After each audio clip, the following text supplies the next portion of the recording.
Taichung volunteer puts actions into environmental protection for the auspicious lunar month. Our new series today looks into the issues of domestic abuse for children in Taiwan.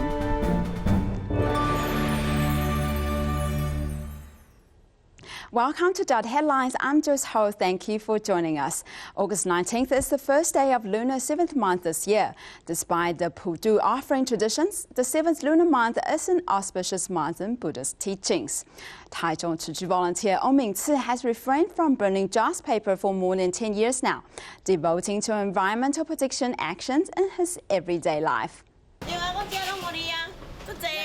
Other vendors in the market will save their recyclables for this volunteer to collect. He's more hardworking than we are. His regular customers will routinely put their recyclables at their storefront. Our customers will bring them here when they know we collect them. Tzu was a fruit vendor for over 40 years, and although he has handed the baton over to his son, he continues to visit the storefront each day to collect recyclables.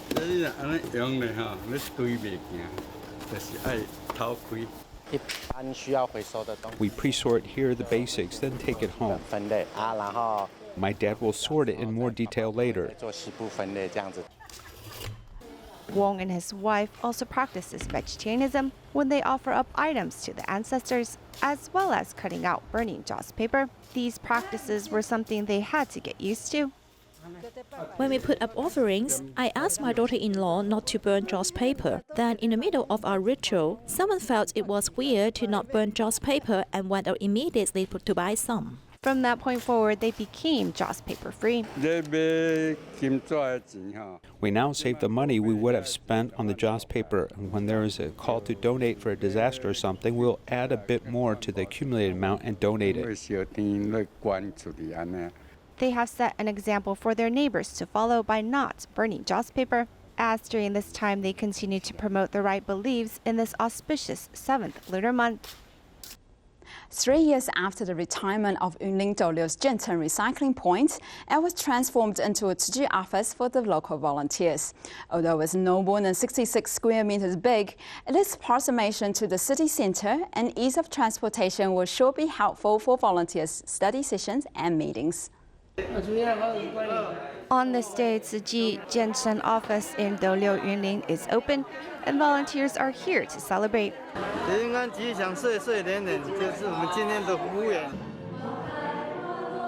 Whether it is the beginning or the end, we must treasure all the affinity. The sign language song performance of The Heart of Gratitude is a prime example of how everyone feels about the space. This was a former recycling point where each day 50 to 60 volunteers would come here to sort resources into different categories. Back then, volunteer Jen Yuwen was manager, but as she moved 3 years ago, the recycling point also shut down. This recycling point was abandoned for about 3 years, and 3 years later I'm back, so we're back in business. This place used to purify the environment, and now it is helping to purify our spirits.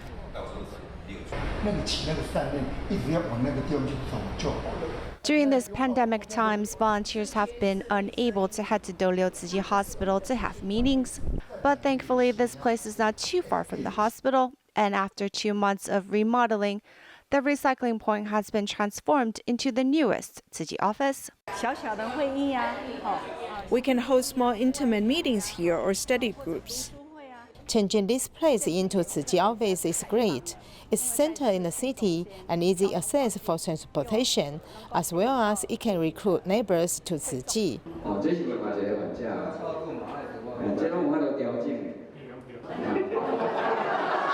Superintendent from Douliu Tzu Chi Hospital, Jen Reiteng, is here to host a health seminar in this approximately 66 square meter space.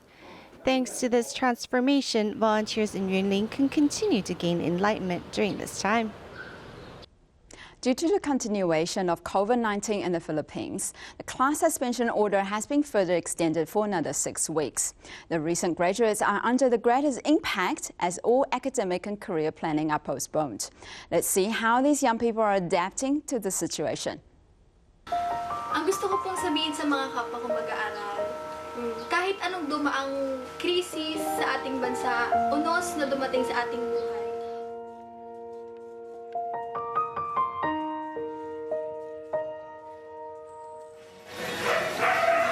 Annie, who is sweeping the floor, is obviously depressed. She is originally a college fresh graduate of this year. Now, she can only stay at home during epidemic prevention period, and her future is uncertain.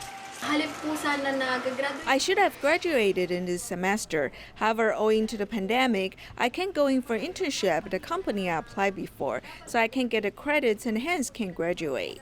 Feeling frustrated while being stuck at home, Annie took initiative to send out her resume, hoping to be recruited as online customer service representative to relieve her family's burden. My mother lost her job temporarily, and my father is working overseas and hence can't send money home. But I told myself to take the long view. As long as we don't give up, we can always realize our dreams successfully and can also help our beloved ones.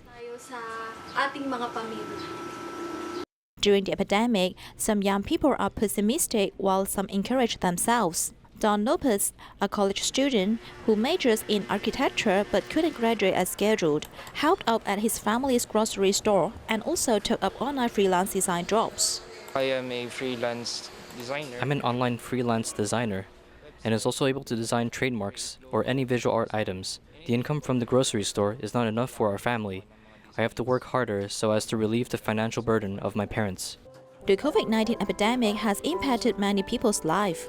Instead of being pessimistic, it is better to calm your heart, change your mind, and find a way forward. In preparation for winter distribution in November, Chengdu Tzu Chi volunteers visited 4 villages in Liangshan E Autonomous Prefecture to understand the families' needs and plan ahead for the event. The level road along the hill is winding and the falling rocks block the way forward. Tzu Chi volunteers continue to go forward without giving up.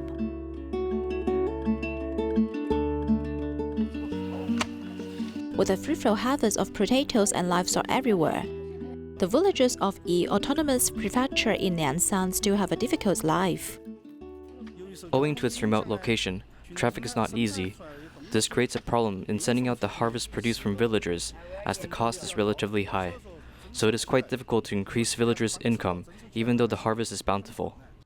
Although life is hard, there is love and support from volunteers who go to find out what villagers need, getting prepared for the delivering warmth and compassion in the coming winter. The new year in the Yi Autonomous Prefecture is quite early, at around November, so we may do the distribution earlier. That's why we come here to visit every household, trying to understand their needs and getting prepared for the winter event. Volunteers went through 3 townships and 4 villages to ensure the delivery route is smooth, benefiting 429 households. In order to thank 650 sanitation workers for their contribution, Tianjin Tzu Chi volunteers prepare refreshing materials to help them get through summer. There are cold towels to cool down instantly, sports drinks to replenish, and Chinese herbal teas to reduce pathogenic fire and heat. These 2 herbal teas, especially prepared by our Chinese medicine doctors, known as Tzu Chi tea. They have 2 characteristics. One is to enhance our immunity, and the other is to strengthen our lungs.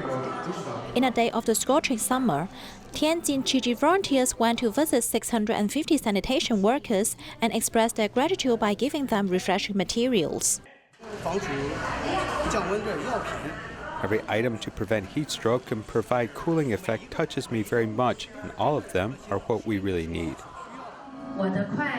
In addition to giving supplies, volunteers also sang and danced to cheer up sanitation workers and inspire them to give back to society. I hope there will be an opportunity in the future for me to contribute myself. The number of children suffering from domestic abuse has been increasing over the years in Taiwan. In the past year, there were more than 73,900 reported cases of suspected abuse. In our new series today, we're taking a look into the plight of these children.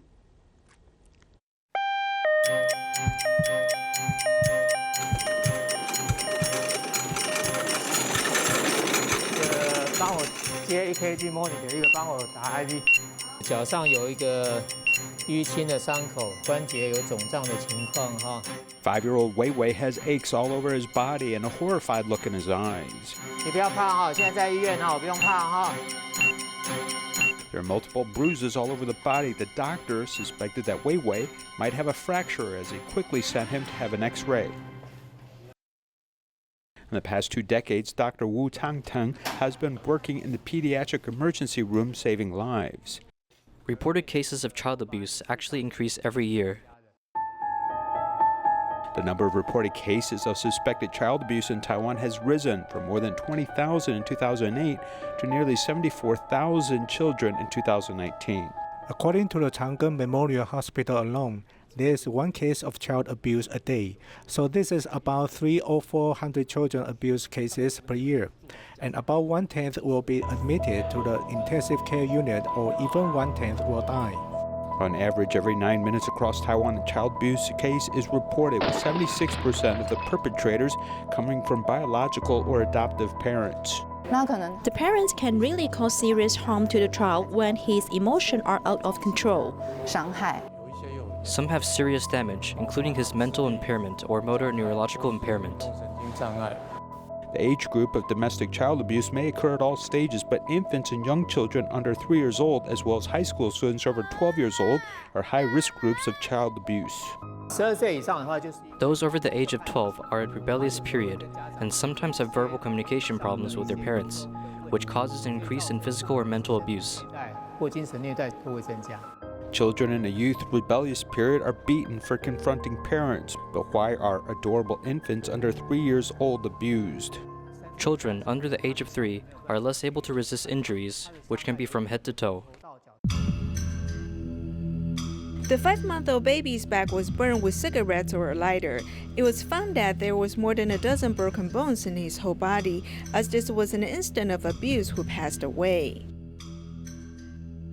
Statistics show that the rate of child abuse in Taiwan is 43 children per 100,000 people who are living in a violent environment, while the rate of child abuse in the eastern region is the highest, which is more than 2.5 times that of northern, central, and southern regions. Indigenous child abuse is actually handled in different ways, so there are still some cultural differences between us that must be studied. Cultural barriers and financial difficulties have greatly increased the abuse rate of children in these families. High-risk families for child abuse probably include unemployed parents. Researchers have found that when unemployment rate increases by 1%, child abuse cases increase by 7%. As a result of the COVID-19 epidemic and economic depression, many children are facing more pain. There may have been a significant increase of about 10 to 20% in child abuse cases. Economic burdens will naturally cause me to be more depressed if I don't have money, so the child abuse case will inevitably increase. The types of child abuse are divided into 4 categories: physical injury, sexual assault, mental abuse, and neglect. Some child abuse cases are not physical injuries, but so-called mental abuse or emotional abuse. In fact, the impact on children can be the same as physical injuries. We have the wrong perception that children's sexual assaults mostly come from strangers who don't know them. In fact, we can see from the numbers that much of this assault comes from people who know them. Neglect is also a form of abuse, not letting them eat well, not dressing him, allowing them to get dirty, etc. In fact, this is also regarded as abuse. Widespread abuse is tantamount to endangering the health and rights of our children. There are some abused children who grow up hidden from society, and they cry every day. You may not hear these voices, as we should try to see how are we going to find them and rescue them. If a child abuse incident occurs, we should call the police immediately, as all of these physically and mentally injured children rely upon us for their survival. The Transcultural Humanities Summer Camp organized by Tzu Chi University of Science and Technology this year has 77 participants from 24 universities. For their first day, the students visited a recycling station to learn more about environmental protection.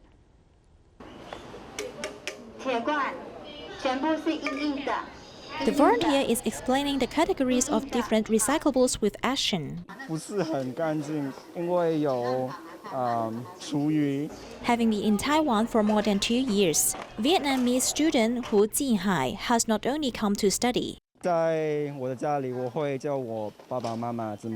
At home, I'll teach my parents to sort garbage. I think here is better because we can recycle a lot of things. As our resources are limited, we must cherish them.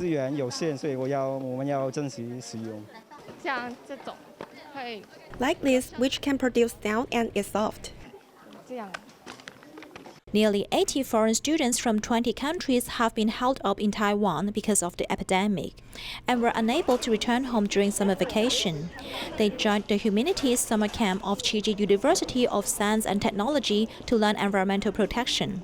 For example, Vietnam is very strict and has closed its borders, so the students are forced to stay in Taiwan. Then we provided them with this free learning opportunity in summer vacation so that they can exchange and communicate with each other. Our school has taught us before, but in Indonesia, we seldom store recyclables at home. Usually we just throw everything away. The 5-day humanities summer camp was fully packed. During the camp, the distance between different ethnicities is shortened, passing on love continuously.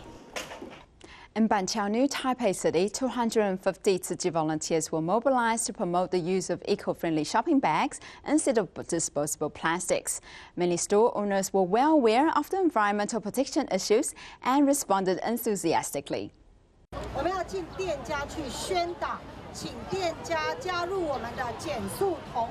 250 Tzu Chi volunteers divided into 5 groups to go to different stores to promote the reduction of plastic bag usage. We go to every store 1 kilometer around us to promote the campaign of Shop with Your Own Bag to storekeepers. We hope the customer will also respond to this event. Many people respond to the campaign. Some storekeepers even offer discounts to support the event. We will give a special offer, like adding more food for the customers.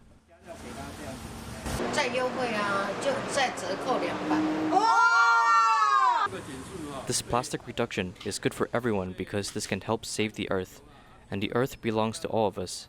As long as the earth is good, we are good, and our lives are good. The storekeepers fully support the event to reduce the use of plastic in daily life and personal consumption. It is also expected that people's shopping habits can be changed.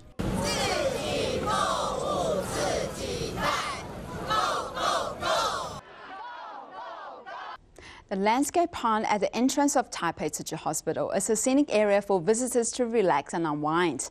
Unfortunately, erosion over the years led to pond leakage. Community volunteers came to the rescue for pond repair and dredging, hoping to preserve its natural ecology. The mud here will get thicker and thicker, and there will be less mud over there. So we should make a dam to block the mud in the middle to keep our water flowing. Tzu Chi volunteers explained to the medical team how to make repairs to the pond. This time, the project is mainly to remove silt, repair leaks, and return clean water to the pond. The water is pumped from here to the top and goes to the tail end of the arched bridge. It flows here. Water circulation in our lotus pond won't produce any sewage. Picking up a pen and paper and drawing illustrations, the horticultural and landscape maintenance skill of this volunteer have been honed since the 9/21 earthquake, when assistance was provided for reconstruction in various places. In each aspect of construction, the team divides the work just like a professional work crew. We learn by doing, generating a little wisdom.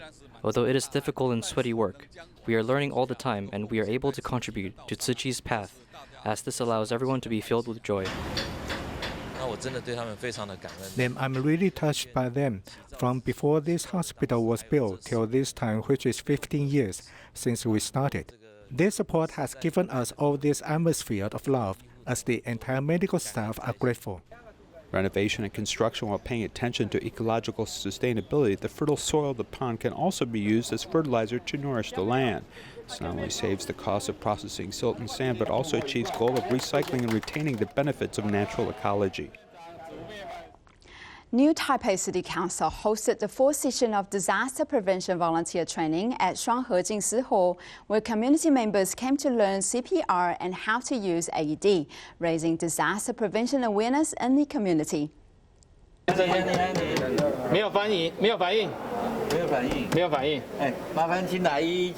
No reaction and no breathing. Quick, administer CPR. Learning to control the compression rate for CPR, this building security guard is finding this course very useful. In our community, there are a lot of seniors, and if something happens to them, this skill will come in handy in an emergency.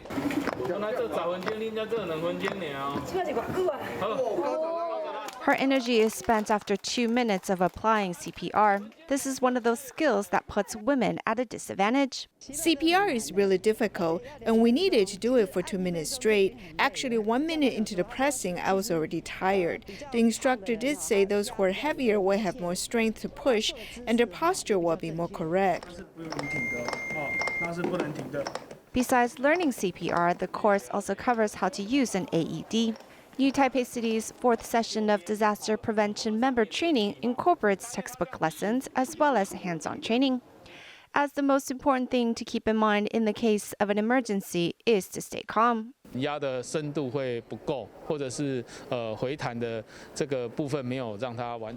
the compression is not deep enough, or the rate is not at the right speed. When people call for 119 for help, our call handler is suited to guide you correctly.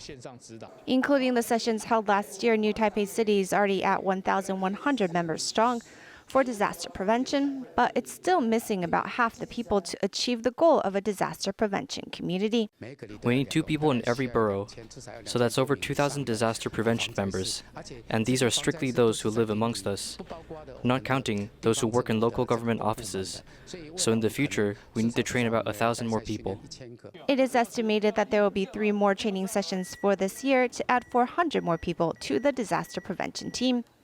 As the more people who know how to save lives, the better the chances are in the case of an emergency. Before a Chinese Professional Baseball League game at New Taipei, Tzu Chi volunteers ran a stem cell registry blood drive. Many young people came to register, providing hope to those needing a bone marrow match.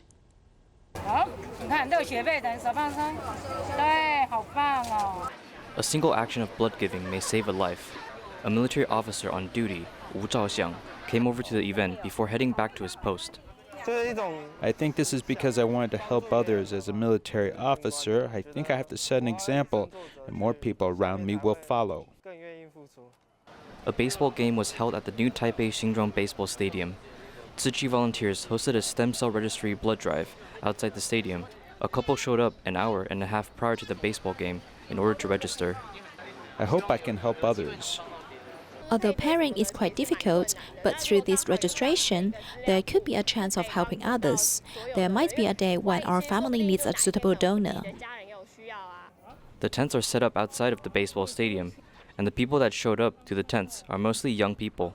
Their participation is vital. We actually have 40,000 registrants, but once the age limit is reached, some registrants will be disqualified. This is why we welcome young donors to participate. The more, the better. Through the slim chances of getting a successful pair, every single blood drive may give more possibility to a continuation of life. At Hsinchu County Cultural Affairs Plaza, a summer market event was held to promote environmental awareness and vegetarianism through games and installation art. Thank you for joining us and see you next time.